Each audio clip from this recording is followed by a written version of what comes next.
अस्सलाम वालेकुम, मैं हूं Sumera Farooq, western tropical astrologer, और मैं आपके पास एक और इंटरेस्टिंग वीडियो के साथ हाजिर हूं।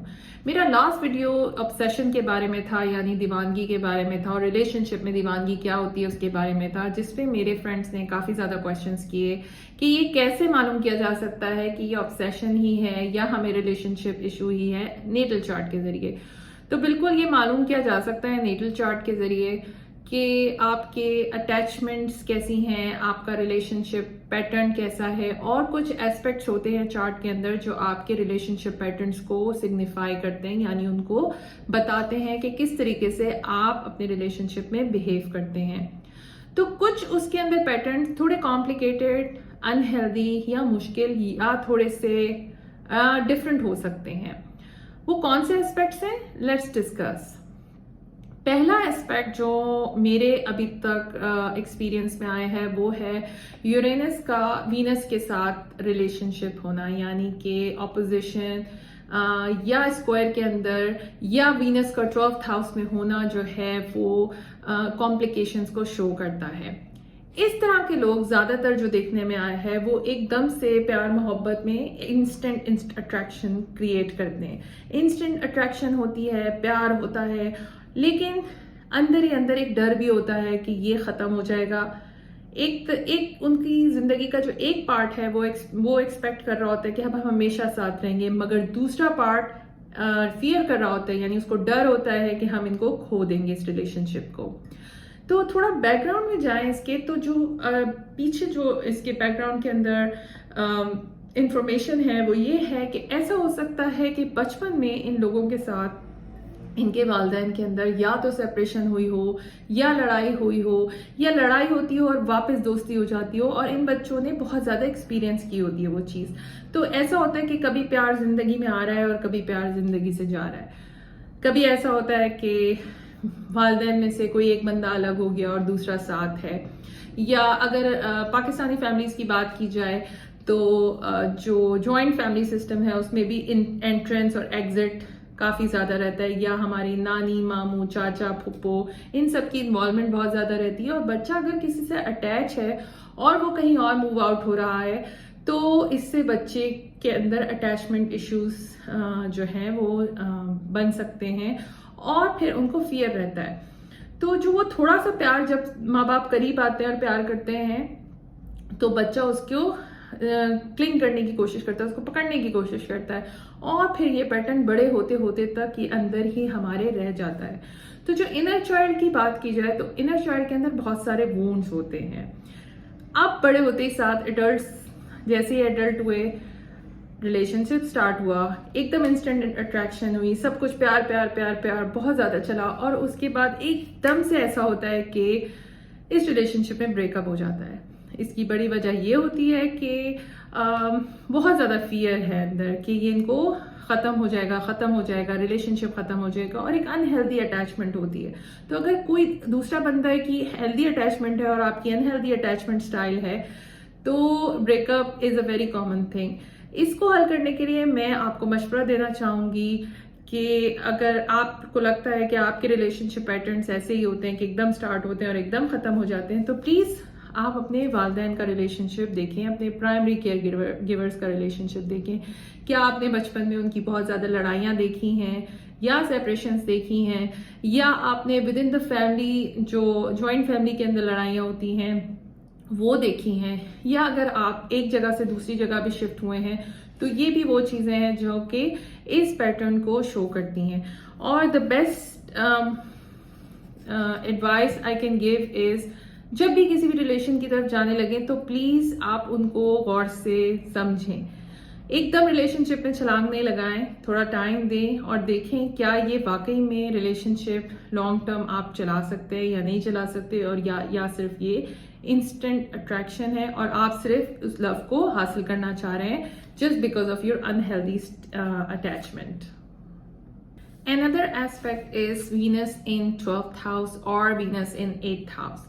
इस तरह के जो लोग होते हैं उनमें थोड़ी चीटिंग की टेंडेंसीज पाई जाती हैं, और ये चीटिंग की टेंडेंसीज उन्होंने बचपन में कहीं अपने वालिदैन को किसी से चीट करते या किसी से गलत बात करते देखा, तो उनके लिए नॉर्मल सी क्रिएट हो जाती है। तो जो ऐसे लोग होते हैं उनको सीक्रेसी की ज़रूरत होती है, like they don't want to keep their relationship open. और इन लोगों में जेलसी भी पाई जाती है, इन लोगों में बहुत ज़्यादा डेप्थ, बहुत ज़्यादा इमोशनल नेचर इनकी पाई जाती है, और इनको ऑब्सेशन भी होता है। वीनस इन 8th हाउस रिप्रेजेंट बहुत ज़्यादा ऑब्सेशन, या अगर वो खुद ऑब्सेस नहीं है तो लोग उनसे ऑब्सेस्ड होने शुरू हो जाते हैं, बिकॉज उनके अंदर थोड़ी सी मैग्नेटिक पावर होती है। तो because of their secretive nature लोग उनके बारे में क्यूरियस होते हैं, और जब वो क्यूरियस होते हैं तो वो उनकी तरफ अट्रैक्टेड होते हैं। जैसे कि हमारे तमाम लोगों को कोशिश होती है कि वो क्रैक द कोड करें, यानी पजल सॉल्व करें, तो वो इन लोगों की तरफ बहुत ज़्यादा अट्रैक्ट होते हैं। और ऐसा भी हो सकता है कि उनको थोड़े से वायलेंस का भी सामना करना पड़े, यानी ज़बरदस्ती का भी सामना करना पड़े।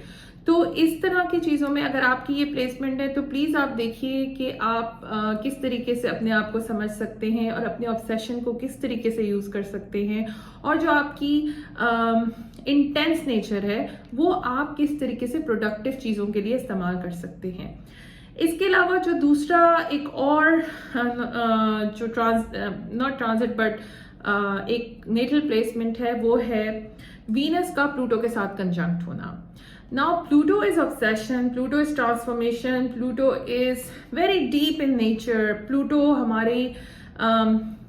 हमारी वो शेडो साइड है जो कि क्लॉजेट के अंदर होती है, लाइक जिसको हम दुनिया को नहीं दिखाते। और Venus is a planet of relationship and beauty and money also is Venus. तो ये प्लूटो और वीनस का कंजंक्शन इज क्वाइट पेनफुल। ऐसा हो सकता है कि बचपन में इन लोगों को कोई अब्यूज़ हुआ हो और बड़े होके वो उसका बदला लेने की वजह से दूसरों पे ट्रस्ट ना करते हो, तो ऐसे लोगों को ट्रस्ट इश्यूज बहुत ज़्यादा होते हैं। तो प्लीज़ अगर आपकी ये प्लेसमेंट है तो आप उसको चेक कर सकते हैं and try to learn from it. ये ऐसे एस्पेक्ट्स नहीं है जिनको समझा ना जा सके, जिनसे को हम बेहतर ना बना सकें, अपने आप को इवॉल्व कर सकें। तो प्लीज़ अपने नेटल चार्ट को जानने की कोशिश कीजिए। एक और एस्पेक्ट जो नेटल चार्ट में पाया जाता है वो हो सकता है Venus in Pluto together in the sign of Scorpio, या वीनस का स्कॉर्पियो में होना। ये सेम एनर्जीज हैं, क्योंकि this requires a lot of secrecy in relationship, बहुत जेलसी, बहुत ऑब्सेशन। तो इस तरह के लोगों को बहुत ज़्यादा जो है वो ऑब्सेशन होता है, अपने रिलेशनशिप को नहीं बताना चाहते। प्लस इन लोगों को बहुत ज़्यादा ट्रस्ट इश्यूज भी होते हैं। कभी कभी ये बहुत हार्मलेस वे में भी जो है वो एक्ट आउट करते हैं, जैसे कि फ्लर्ट करना, कोलीग से फ्लर्ट करना, या जो लोग ऑलरेडी टेकन हैं उनके साथ फ्लर्ट करना। तो ये बहुत कॉमन है in terms of this aspect. इसके अलावा नॉर्थ नोड के साथ वीनस का होना, again north node is the Rahu जिसको कहते हैं। राहु के साथ वीनस का होना ऐसे ही है कि आपको जो है वो कभी भी फुलफिलमेंट की फीलिंग नहीं आती एक रिलेशनशिप के साथ। तो this Venus wants a lot of love. एक रिलेशनशिप उनके साथ पूरा नहीं होता, वो कोशिश करते हैं कि एक से ज्यादा रिलेशनशिप्स बनाएं, जल्दी जल्दी दिल भी भर जाता है इन लोगों का।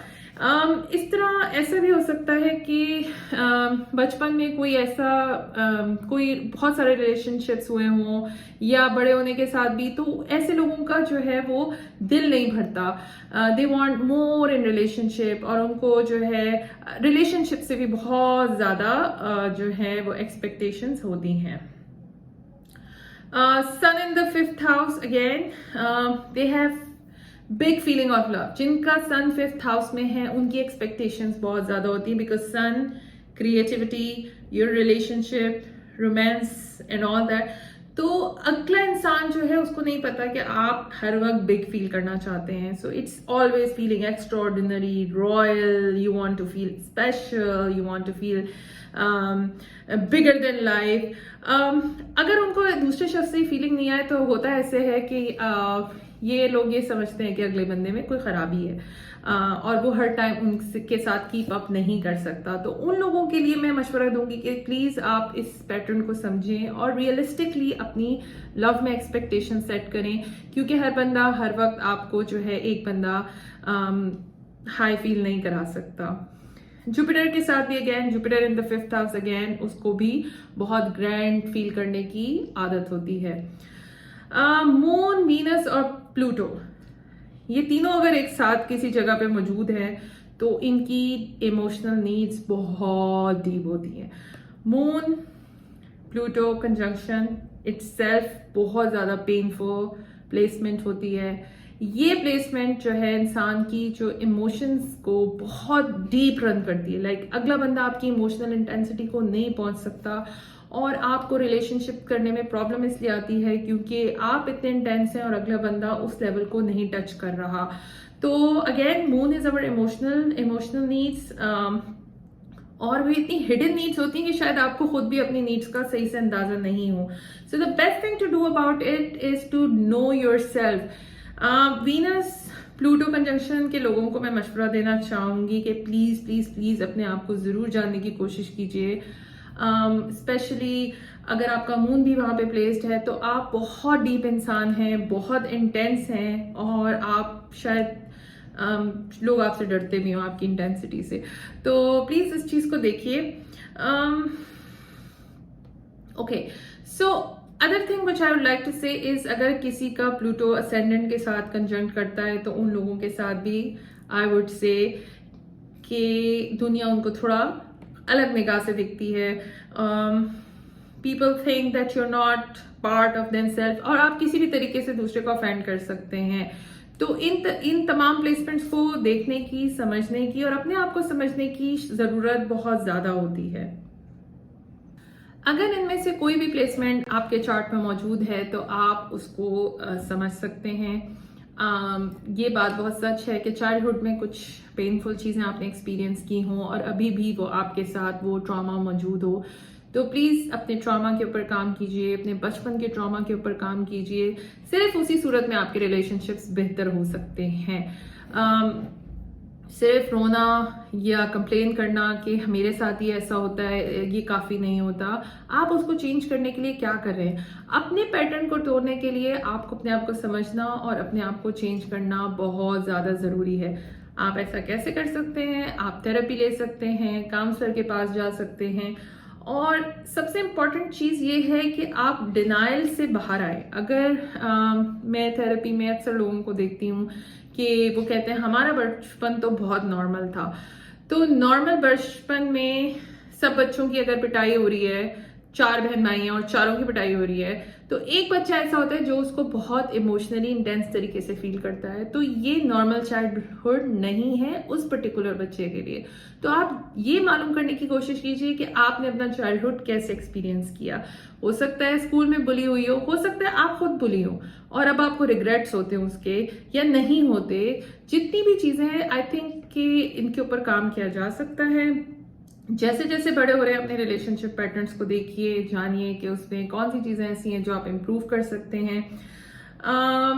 लेकिन अगर स्कॉर्पियो और प्लूटो की प्लेसमेंट्स होती हैं तो थोड़ी डिफिकल्टी होती है ओपन अप होने के लिए, क्योंकि ऐसे लोगों के ट्रस्ट इश्यूज बहुत ज्यादा होते हैं।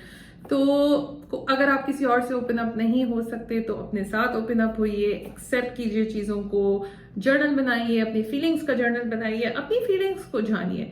अगर आप किसी की तरफ रिजेंटफुल फील कर रहे हैं, क्यों कर रहे हैं, अपने चाइल्डहुड से उसका कनेक्शन बनाइए। अगेन मैं थेरेपी पे जोर देना चाहूंगी। अगर आप थेरेपी ले सकते हैं तो थेरेपी लीजिए। अगर आप कोई प्लेसमेंट मालूम करनी है तो आप किसी एस्ट्रोलॉजर से भी मालूम कर सकते हैं, आप खुद भी मालूम कर सकते हैं। और अगर आपको कंसल्टेशन चाहिए तो आप मुझसे भी कांटेक्ट कर सकते हैं। इसके अलावा अगर आपको कोई ये कहता है कि आपकी जिंदगी में हमेशा ही ऐसे ही सब कुछ चलेगा, तो ऐसा नहीं होता। ये प्लेसमेंट्स, डिफिकल्ट प्लेसमेंट्स हमेशा के लिए ही आपको नहीं देती, क्योंकि प्रोग्रेस भी होती है। और प्लस अगर हमने अपना लेसन लर्न कर लिया है तो यही प्लेसमेंट्स हमें बहुत अच्छा भी सबक दे सकती हैं। मसलन के स्कॉर्पियो प्लूटो की प्लेसमेंट आपको बहुत अच्छा डिटेक्टिव बना सकती हैं, आपको पजल सॉल्वर बना सकती हैं, रिसर्च एनालिस्ट बना सकती हैं। ऐसे लोग बॉडी लैंग्वेज बहुत अच्छे तरीके से मालूम कर सकते हैं, वो दूसरों की एनर्जी को पिकअप भी कर सकते हैं। So this is all about the difficult placement and thank you very much for listening. If you would connect to this, please आप एक कमेंट जरूर छोड़ें। और अगर आप अपने इर्द गिर्द के लोगों में कोई ऐसी चीजें देखते हैं तो आप उनको वीडियो शेयर करें ताकि वो भी अपने बारे में जान सके। Until the next time, thank you very much. Take good care of yourself.